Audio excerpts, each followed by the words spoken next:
Office of the Vice President Inday Sara Duterte. Nakita ang kanilang mga ginagastos at public ito sa kanilang website kung saan kahit sino pwede makita kung saan napunta ang pera na ginastos nila sa kanilang opisina. Bakit transparent ang executive? Bakit transparent ang executive department? Alam niyo kung bakit? Kasi si Duterte, unang first 6 months pa lang niyang umupo, nagpasa siya ng executive order ng transparency, ng freedom of information. Kaya pwede kang makapag-request sa executive branch, sa kahit anong branch, tungkol sa kanilang procurement at kung paano nila ginagastos yung pera nila. That has been the case ng panahon ni Duterte.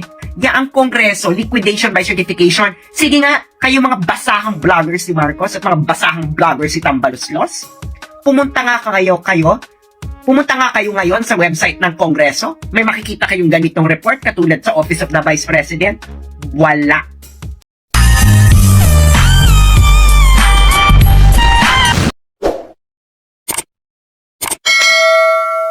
Dahil sa may init na usapin ng MOOE, ni-research ito ni Miss Rogando Sasot ang mga MOOE ng mga opisyalis ng gobyerno. At dito, nakita niya sa opisina ng Vice President ni Sara Duterte ang kanilang expenditures o kanilang mga ginagastos ng pera ng bayan at kung saan ito napupunta. Dito makikita na nakadetalyado pala ang ginastos ng Office of Vice President kung saan ito ay transparent para sa lahat. Hindi kagaya ng mga kongresista at mga mababatas na nakatago lang ang kanilang MOOE at certificate lang. Wala ka makitang audit na makikita sa kanilang pera na ginagastos. Ngayon po, bago natin panoorin ang revelasyon ni Ms. Sas Rogando Sasot, kung bago pa lang po kayo dito sa ating channel, maaari po lamang mag-like at mag-subscribe para maging updated po kayo sa ating mga susunod may upload na mga video. Maraming salamat po. Ano ba ako?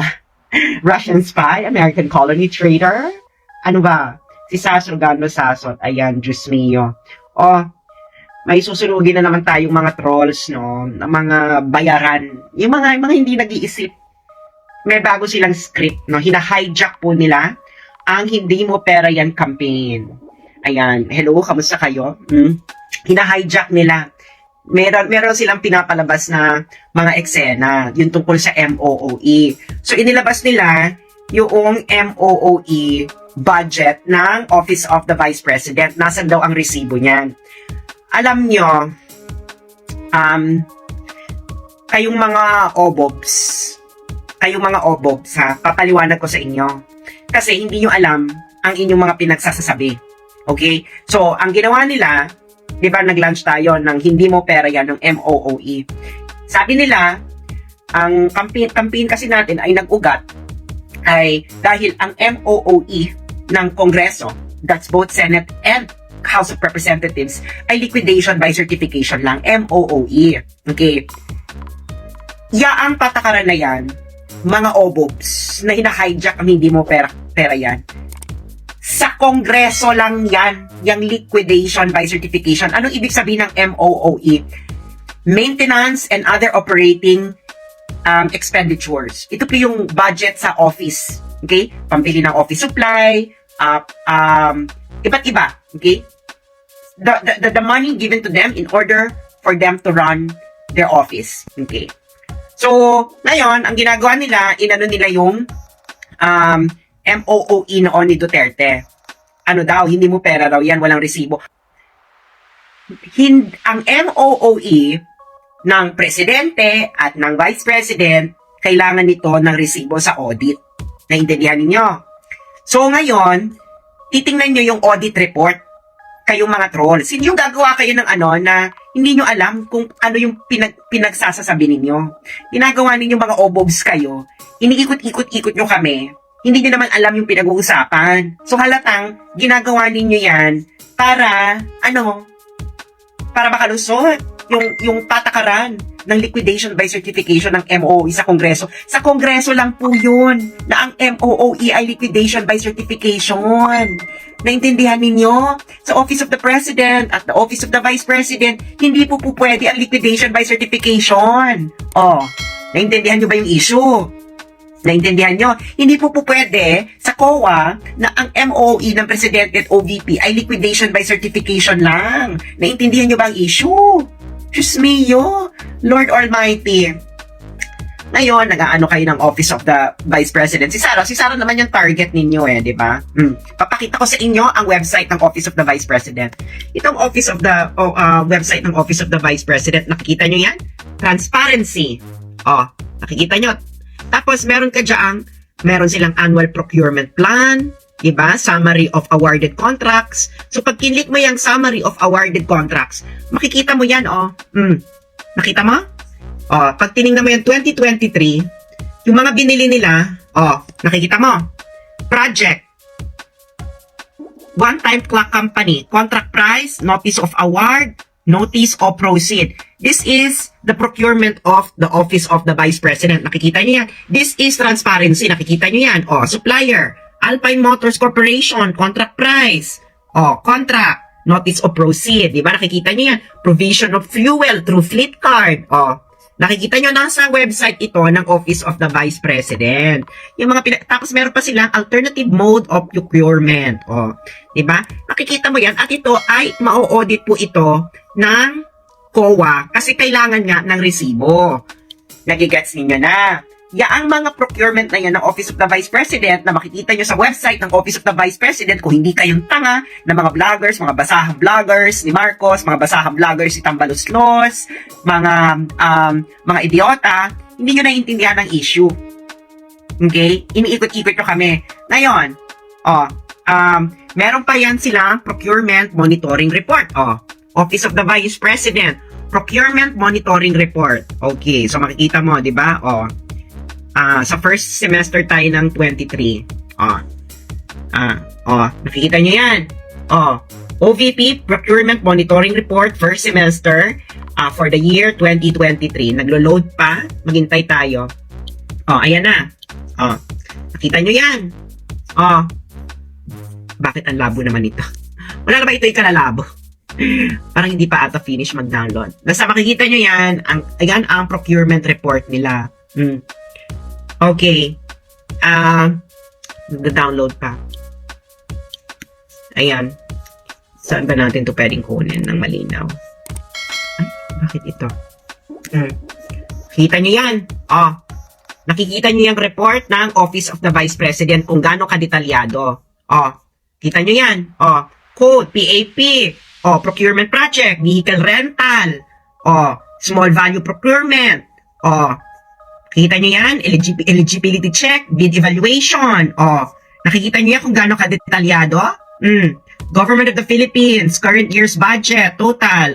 Nakikita nyo yan? So, detalyado, nakikita nyo kung gaano kadetalyado yan? Total. Contract. Kita nyo kung ano yung binili, list of invited observers. Meron silang report. Nakikita nyo yan? Ayan, vehicle rental, cargo tracking, vehicle rental.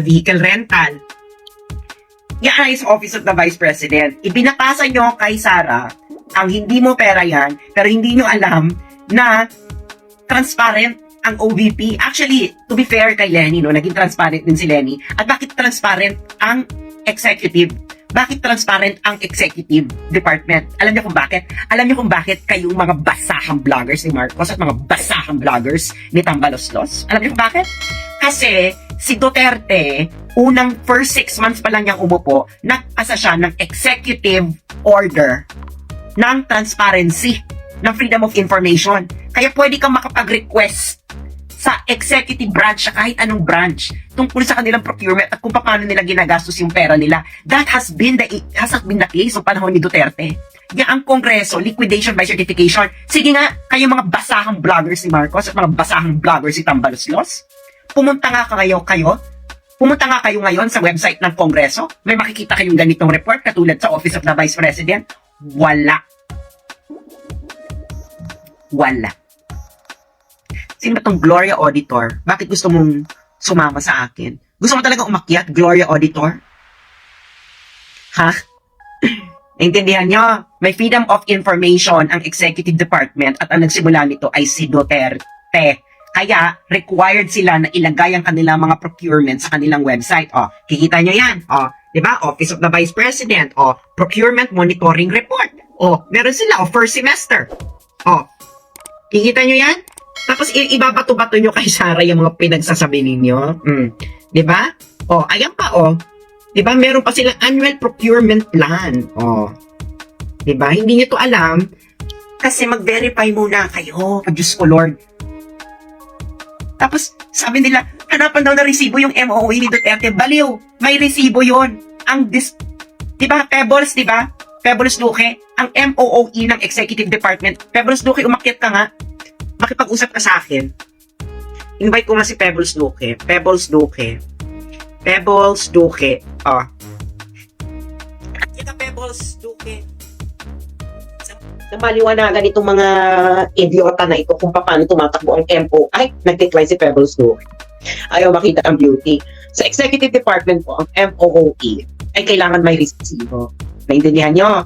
Sa Kongreso po, hindi po kailangan ng resibo. Wala po silang requirement, liquidation, by certification lang po sila. Naintindihan ninyo? Kaya hinahanapin ng marami ng resibo, baguhin ang kanilang patakaran, dahil liquidation, by certification sila. Ang Executive Department po, hindi po pwede ang liquidation by certification ng MOOE. Naintindihan ninyo na?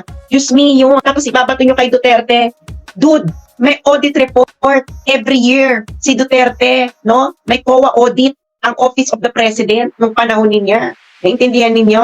Ang papaano ginastos sa kanilang MOE ng Executive Department na o-audit po ito. Sa Kongreso po, meron po ba kayong nakita COA audit ng Speaker of the House? Wala. Wala nga kasi nga liquidation by certification lang sila. Diyos mio, Santa Maria. Okay. So, pupunta tayo ha. Office of the President Annual Audit 2021 kay Duterte. Auditable, ino-audit po yan. May resibo po. Sa Executive Department po, hindi po pwede na ang MOOE ay walang resibo. Diyos ko Lord, ang ginagawa ninyo ay iniikot ninyo, no? Iniikot ninyo ang storya. Pero hindi ninyo alam, yung mga ginagawa ninyo is an act of desperation. Dahil halatang-halata na hindi nyo alam ang mga pinagsasasabi ninyo. Nagbabato lang kayo ng issue. So, ulitin ko, sinasabi na hanapan ninyo kung paano ginastos yung MOOE ni Sara. Mga bakla pala kayo ng taon, edi puntahan nyo yung website ng OVP, makikita nyo doon. O, ipapakita ko uli This is the procurement activities. First semester ng 2023 ng Office of the Vice President. Ayan Office of the Vice President.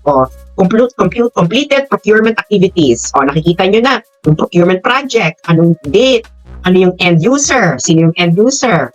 Nakikita nyo niya? Mode of procurement. Notice of award. Makikita nyo rin yan kasi nga meron silang procurement. No? Nakikita nyo na. Nagigets nyo na. Ngayon itong procurement report na ito, nakikita nyo na kung gaano yung ginagawa nila. Kita mo, supply and delivery of bonds. Nakikita niyo. Nakikita nyo na. Nakikita nyo na yan. Yan ay ino-audit at may resibo yan. Kita nyo na meron din silang subscription. Ito yung mga pinagkagastusan nila ng MOOE. So nakita nyo na professional and consultancy services. Consultancy services for the OVP strategic planning and team building, provision of appraisal services, provision of project management for pasilumog, high technical consultation for medical. Nakita nyo na property, plant and equipment. So makikita nyo yan dyan. Okay? Yan ang MOOE ng OVP kay Sara. Okay? At ito ay makikita nyo sa website ng Office of the Vice President kung paano nila ginagastos ang kanilang MOOE. Ngayon, itong mga report nila dito in public, nakikita nyo na ha, titingnan nyo pa ha. Nakita nyo na meron pa alternative mode procurement 2023. Kita nyo sa Office of the Vice President yan. Nakikita nyo sa website, may report ang MOOE ng Office of the Vice President. Ngayon, di ba, nakikita nyo yung report na yan. Ang gagawin niyan, at the end of the year, ibibigay ito sa COA, pati yung resibo. Kasi required yan sa MOOE ng Office of the Vice President. Mga basahang vloggers ni Marcos, mga basahang vloggers ni Tambaloslos. No?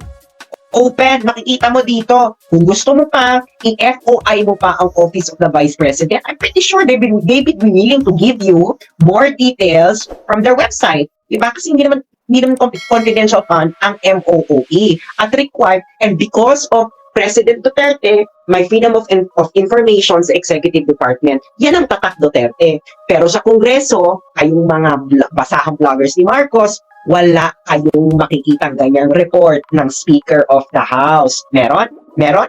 Wala, di ba? So, bakit si Sara ngayon ang hinahanapan nyo? Meron yung Office of the Vice President. Paano yung Speaker of the House? Wala siya. At hindi ko sinasabi sa panahon lang ito ni Romualdez. Dahil ito na ang naging tradisyon ng Senado at Kongreso sa napakahabang panahon. Bakit ayaw niyong baguhin itong tradisyon na ito? Dahil ba nakikinabang kayong mga basahang vloggers ni Marcos? Mga basahang vloggers itang balusnos katulad ng media na kumakamkam ng salapi mula sa Public Affairs Fund ng Kongreso. Diba? Sabi ni Pebbles, wala kasi di nila pinasa sa Congress ang FOI. Naintindihan nyo na. Ang FOI kasi ni Duterte is executive department lang. Kasi nga executive order. Para magkaroon ng freedom of information sa Kongreso, dapat magpasa sila ng batas. So, uulitin ko, ito, ang website ng Office of the Vice President. Okay? Kita ninyo na. So, pag pinuntahan mo to, okay, makikita mo dyan, okay, makikita mo dyan ang transparency emirate. Okay? Pupunta tayo sa menu. Kita nyo yan. Transparency, Freedom of Information Manual, Transparency Seal. O makikita mo kung ano yung mga dinate sa Office of the Vice President. Makikita mo rin yung Annual Procurement Plan, Request for Quotation, Invitations to Bid, Summary of Awarded Contracts, Minutes of Pre-Bid. Can you imagine? Meron pa silang Minutes of Pre-Bid at Procurement Monitoring Report. Nandyan po ang pinagkakagastusan ng OVP ng kanilang MOOE. Naintindihan ninyo? Naintindihan nyo? Si Tambalustos ba may ganyan? Meron bang ganyan si Martin? Wala. Bakit? Wala. Nakikihindi mo pera yan kayo.